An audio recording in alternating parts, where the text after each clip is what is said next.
Guys, and what's happening? Welcome to another video.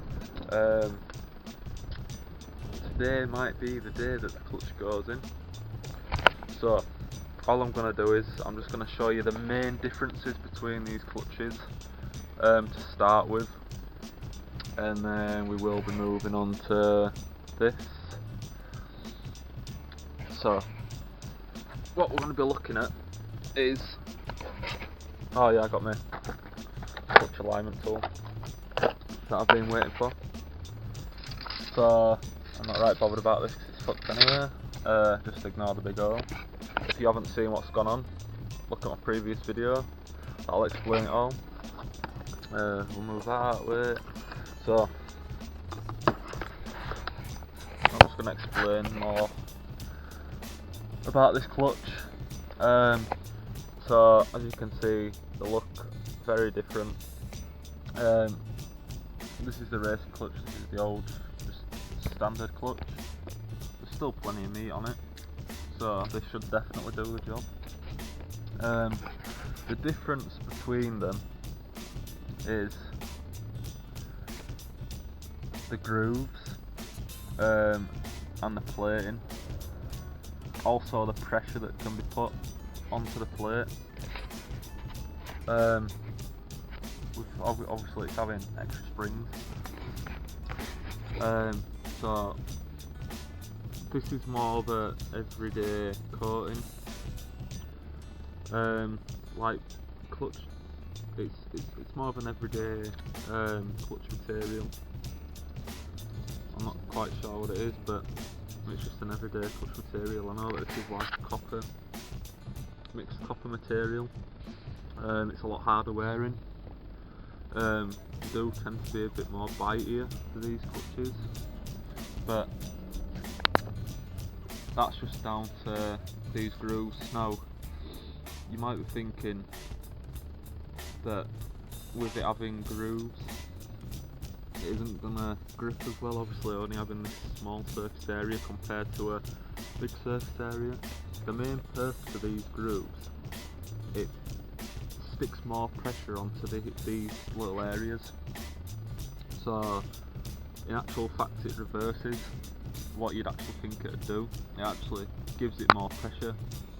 So if you work the surface area out of these, which I have kind of, I'm not fucking awesome with my maths, but it'll probably give me about another 80% pressure. So we're probably going from 100 to about 180% increase in pressure. So it'll be a lot more biting, so it might not be as nice to drive as a daily, but as I say, it takes a lot more for this plate to disintegrate, so it'll be a lot more hard wearing, which is exactly what I need, especially for the power that I'm going to be running and increasing to. So yeah, all I'm going to do today is try to fit it. First of all I'm going to do is these splines.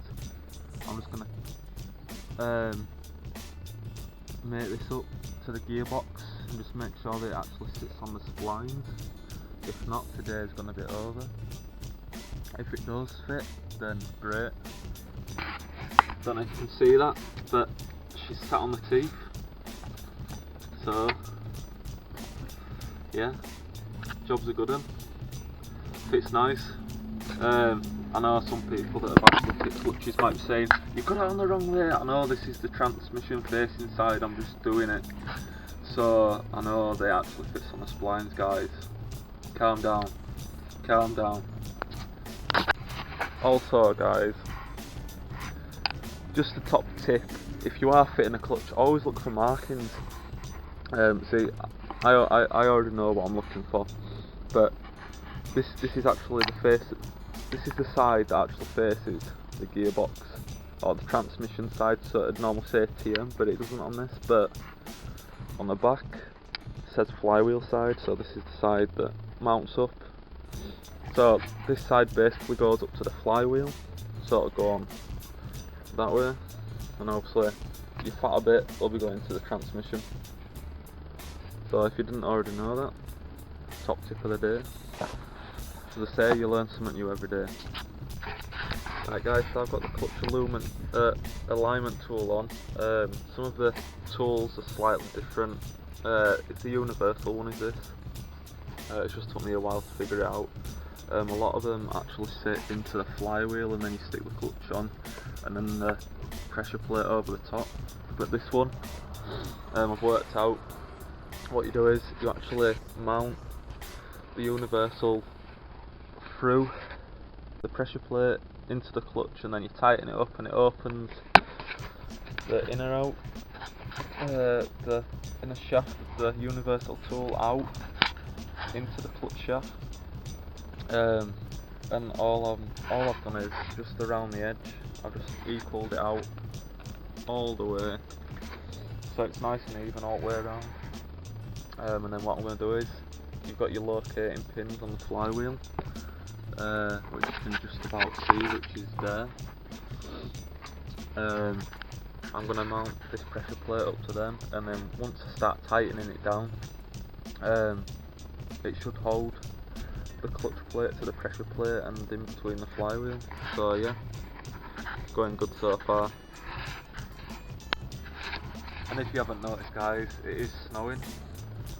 I don't actually know if the camera will pick it up, it's only fine snow, but it is snowing. But the show must go on, the build must go on. I'm sick of not having a car, so I'm just trying to get done what I can. So as you can see guys, snow's starting to come down a bit heavier now. But we're still going. The clutch and the pressure plate is now on. Now, best way to tighten these, I'm not torquing them, of course you don't need to. Some people go by guidelines, but honestly, if you do it the right way, you don't have to. So, the easiest way to do this, obviously you've got a bolt there, you've got one on the opposite side, one here, one on the opposite side, same again at the bottom, and then one at top. The easiest way to do it is bit by bit. Do this one a bit until it nips up to the actual plate. Don't tighten it fully until it just nips up to the metal. Do the same with the opposite side. Bottom, top, side, side, side, side, and just keep doing it bit by bit. Just bit by bit, so opposites all the time, just same as you should do with your wheels. If you don't do it with your wheels, you know what to do now. Go side by side, star it, or corner to corner. So yeah, that's all you do. I've put a dab of Loctite on each one as well. I've put more than enough pressure on them.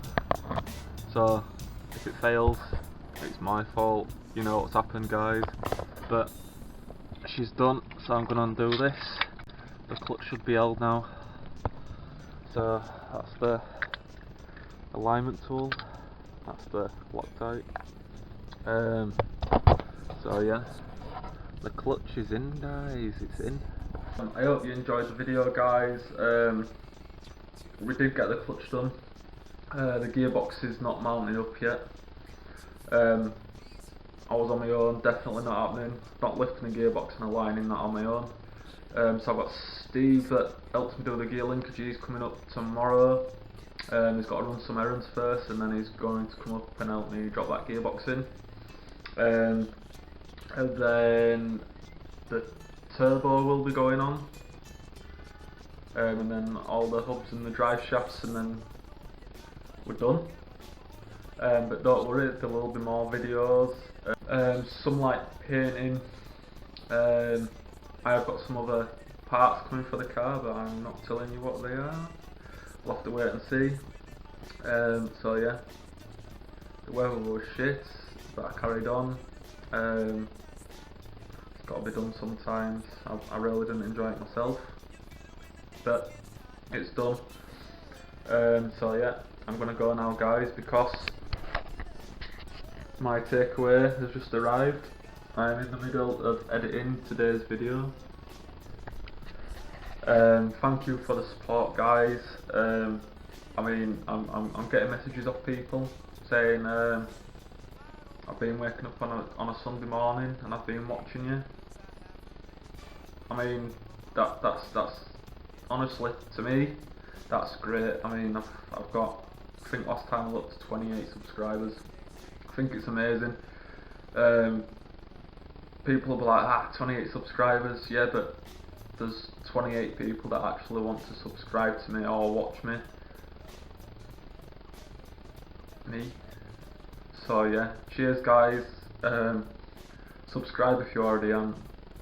Like, comment, and I'll see you next time.